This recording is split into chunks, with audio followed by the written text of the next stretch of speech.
Got a call today about this Dodge pickup. They said it was broke down, so I came to look at it. The wheel's off. The rotor's off. All the lug nuts have snapped off. The actual caliper mount is completely cracked and broken. So this is gonna be a little more than just putting wheel studs back in it, but we'll get it picked up and hauled to the shop. Okay, we did get the truck into the shop, and this is how we did it. I drove out a few of the wheel studs. Boy, these just barely made it. I drove out a couple of broke off wheel studs, put some bolts in, tightened them down, and we just crept along. Wheel bearing is getting changed, so I wasn't too concerned about that. So we made it. That's the important part. Now we'll get it up in the air and start blowing it apart. All right, we got it up in the air, got everything off, and you can see on the knuckle, this one is bent back. That brake mount spot is snapped right off. And obviously the wheel bearing, like I say, I'm just gonna call it junk. So instead of screwing around and trying to press everything out all correctly, we're just gonna pop off our nut and take the torch, slice this thing, and get the whole knuckle out of the way quick because it's all gonna be changed. And then we'll pull the axle out and drop the ball joints. First, we'll get a little Allen wrench and pop off the ABS sensor, get that out of the way so we don't wreck it. All right, so a couple of hits right on the knuckle there, and the tie rod drops out. We got our nut off, had to put a little bit of heat on that. So we're gonna push the drive shaft in, and then my plan is just to take the torch and slice that off. Let's see. Before I went all crazy cutting anything, I remembered I need to save this bracket for the ABS sensor. So went ahead, just heated that nut up, took it off. Now I'm gonna cut that nut short and burn the bottom one so I can drop everything. Okay, so I torched off the bottom one, cut the top one, and I was able just to wiggle it around just enough to get the knuckle to pop off. So there's our old junk knuckle. The axle's there. Now we gotta pop the axle out. I will say, definitely leave the tie rod on till you get some of this other stuff done. And this is a little bit of a brute squad way I did it. So probably taking the bearing off, those 4 bolts on the inside, probably would be a better way to go about doing it. Shaft out. So we should just be able to kind of get behind it, give it a little bit of a pry, and pull it out.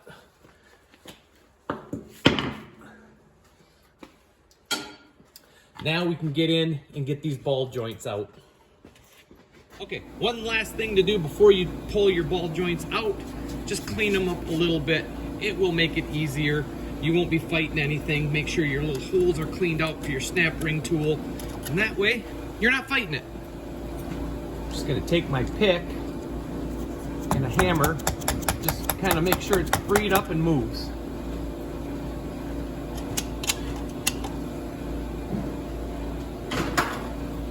Okay, let's see if it'll come out.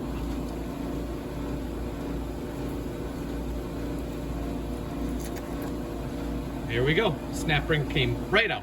Excellent. That's what we want to see. One thing I'm going to do just to make sure I can get up right nice and tight is just take the boot off from the ball joint. So I can get my puller in a little bit better.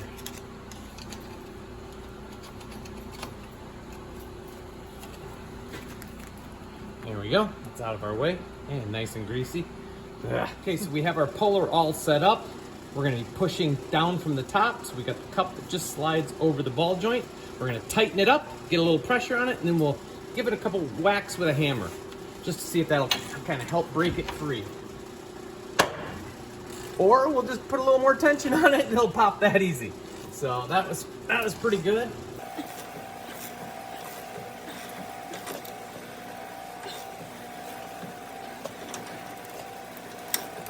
Back that off now, make a little more room. I think that the shaft of the ball joint itself is touching the puller down here at the bottom. So you probably can't see that.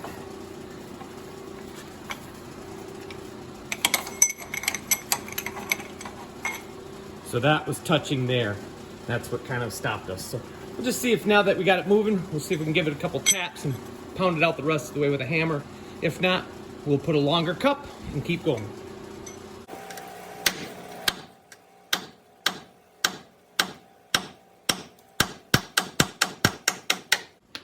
There it is. That one is out. Okay, basically same thing. We got our cup to receive as it pushes up. We got our pusher, and that should just shove it up in there. Now remember, I did cut these ball joints off, so that's why I'm able to use this little stubby guy.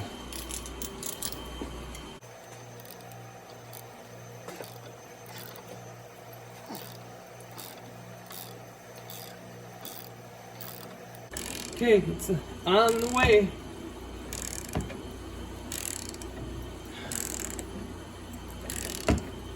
Hopefully you can see right here, it's just slowly moving. There it is, done.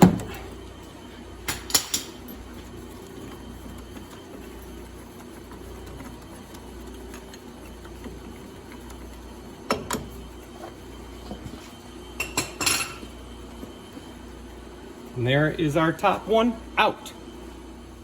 So there is our new upper ball joint.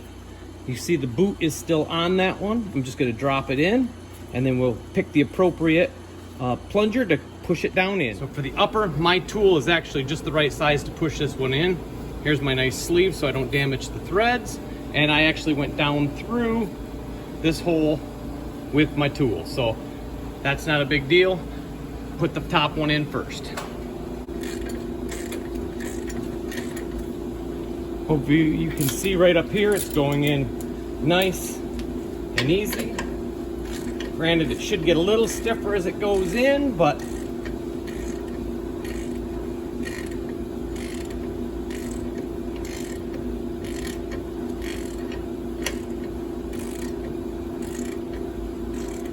we want to make sure that the top seats all the way. So give it a good couple of tugs.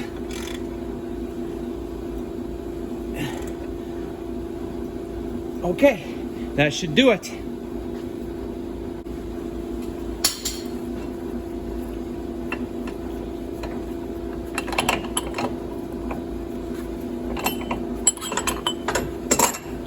There we go, our boot is undamaged. Our upper ball joint is in. Okay, so for our lower ball joint, we got a couple things. So this is actually not from this OTC kit. It came with a ball joint. It was to press in one on, I think it was a Jeep Cherokee.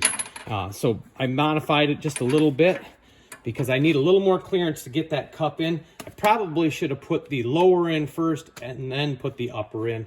But we're gonna do it this way because this is nice and flat. So we've got our new ball joint. It's got a little spot right there for a grease fitting, so we want that to sit to the side. And then we want that to pop down through. We're gonna put our little cap on there, set it like this, and then we'll get our tool on.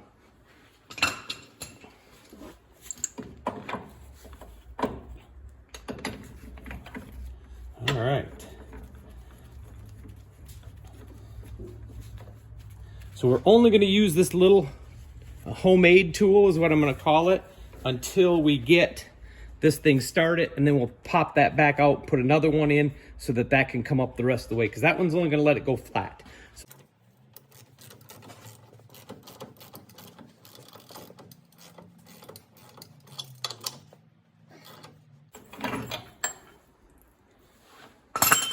Already went up and actually hit that little nub, so maybe we can put the next size in. So now we're going to use that one. That way it'll allow it to come up. You can see it's got a little bit of a space.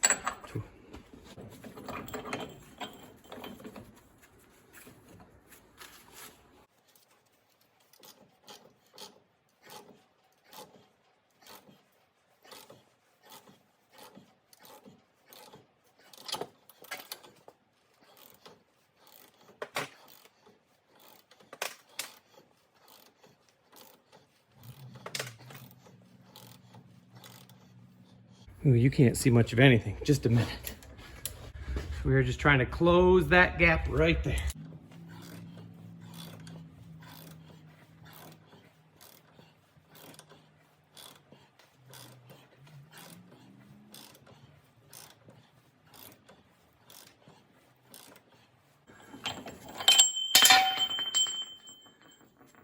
Actually, we might be there far enough to get the clip in. Let's see.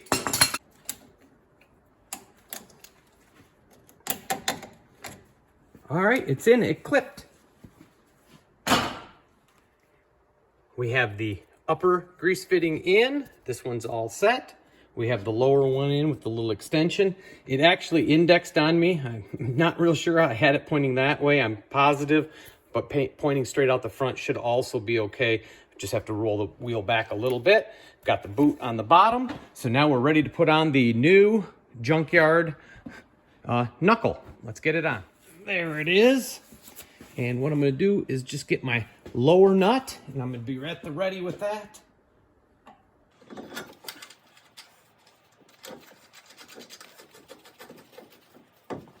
Now we'll start our upper nut.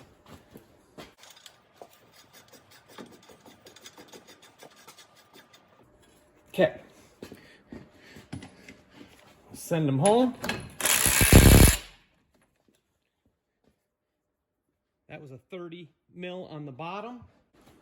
Gonna want a stubby 27 with the stubby impact. Won't be able to get it all the way on, but I figure I can get it most of the way. All right. There we go. Now we're gonna put the axle back in and get ready to put the wheel bearing on. I'm gonna get the torque spec on these and I'll give that to you in a second. Also, it's a great time to pump a little bit of grease into those. Just because everything is out of the way right now.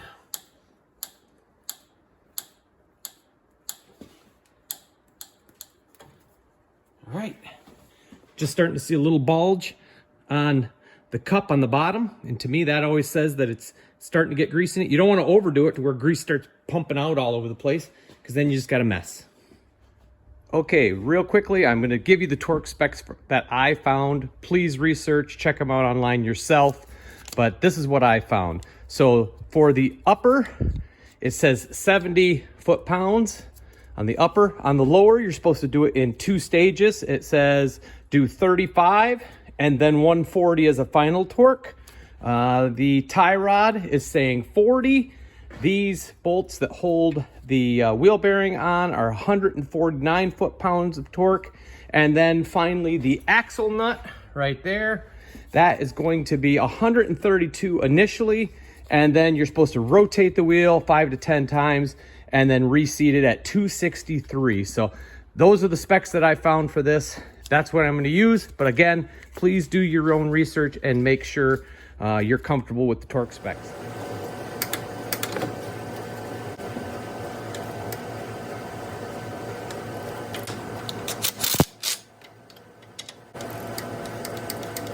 Well, torquing, she turned a little bit on me when I was pulling torque, and it's just off a little bit, and I can't get it to go back the other way. I think the steering wheel locked, which means I have to lower this stupid thing, straighten that back out, and then I can insert the axle.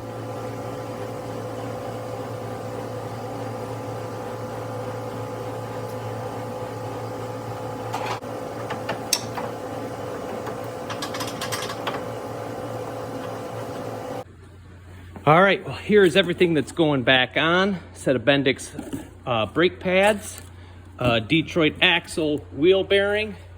I don't remember exactly the name on the rotor, but we got a new rotor, all new lug nuts. I got enough to do the whole truck because I noticed the truck is missing a whole bunch, and that's what happened in the first place, is the lug nuts were loose. So we don't want that to happen again. So we're gonna replace, I think, all the lug nuts, and then the ball joints, which I already installed. I bought the whole front end kit, so it came with 4. So those will be maybe for another day if we get to it. So all these parts I bought off Amazon. I will throw a link in the description so you can jump to them yourself if you need some of these parts. And I'll let you know towards the end of the video how I think they all fit. This one did come with a brand new wheel speed sensor right in it.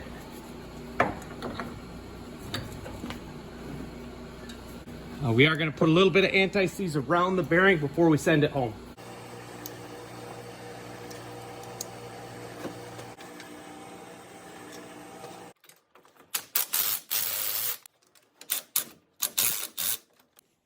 Take your time and draw them in kind of evenly so you don't mess anything up.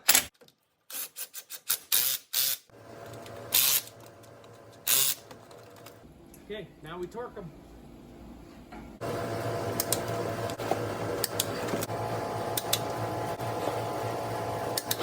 So do it in a crisscross pattern and do it part way, like halfway, do 70 foot-pounds, and then go the rest of the way. It's always the best way to torque stuff. You will notice I didn't put the shield back on. It was all bent from when everything got busted off. So it's not going back on. Don't have another one. That's all I can do about it. Okay, we are ready to put the caliper, or excuse me, the rotor on, and then get our caliper back on. So we're gonna cut that loose. We hung that over here to get it home. That way, when we hit the brakes, it pinched up against the arm, and hopefully that caliper is okay. So let's put the rotor on, see how that fits. The wheel bearing went on good. This is still just hand tight. When we get it on the ground, we'll tighten that up.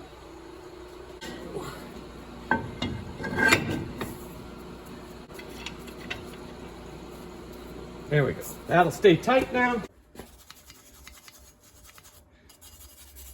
Just knocking some of the rust off. And then we're gonna get our bracket all lined up. We've got our big bolts for that. We're gonna put some anti-seize on them.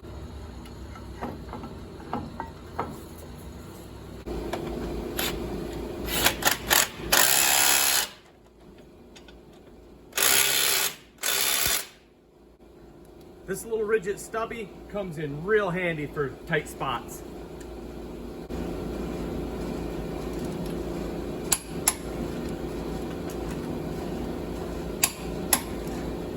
All right, that is solid.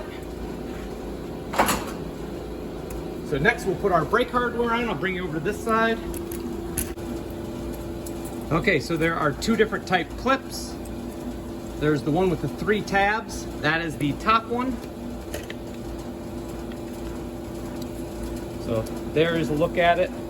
There's the top one. And then the bottom one has a tab missing in the middle. That one goes there.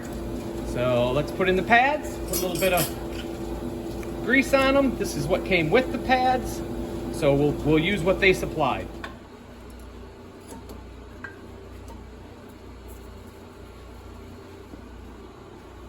Okay, so just lightly lift up on that, push it in, that one's in.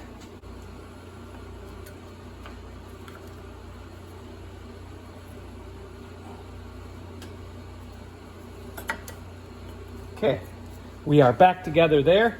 Put the top in first because of the bracket, it bumps. Top in first, bottom in. Those are set. Now let's get the caliper on. Okay, so what you're gonna wanna do is get yourself the old pad. Now, unfortunately, I don't have the old pad, but this is just some junkers that I have. There's some random ones, I don't even know what they're from. Put them in, and you can see the pistons are kind of extended out a little bit. We're just gonna take our C-clamp and try to push these back in real evenly. If we have to, we'll go a little bit back and forth. In fact, let's just do that right off the bat. So we'll get one set up on here, and then I'll go grab one more C-clamp, and we'll do them at the same time.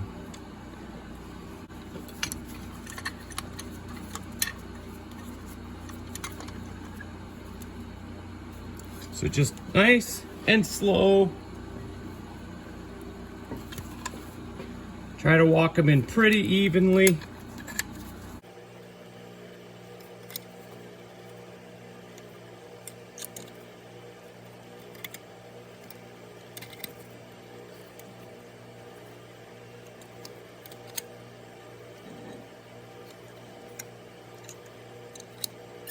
All right, I think that's all the way.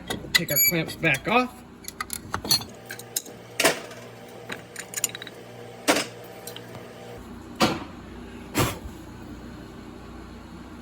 It's at this point you want to just make sure we got no leakage around these. If we did, then we'd have to either get a new caliper or possibly a new piston, but I don't see anything. With it being rusty, it's real easy to see. And then I'm just going to take the old pack of grease that came with it and just put it around where it touches the pads.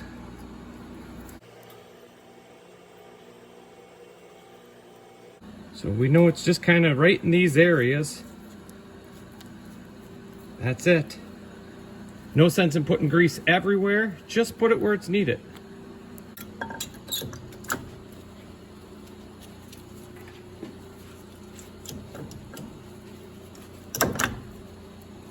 Okay.